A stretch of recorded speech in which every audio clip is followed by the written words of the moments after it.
How to fix NFL Sunday Ticket login loop. If you are trying to set your home area but keep hitting retry or try again with no success, this could be expected behavior. In this case, what you can do is wait until a few days before the session begins. After that, try again. This issue is known and addressed by the engineering team. If you are able to log in but get stuck on an account or loading screen, try these steps.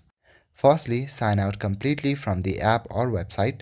Then go to your web browser's settings. Once you are in the settings, you will see an interface like this. At the left panel, you should see an option called Privacy and Security.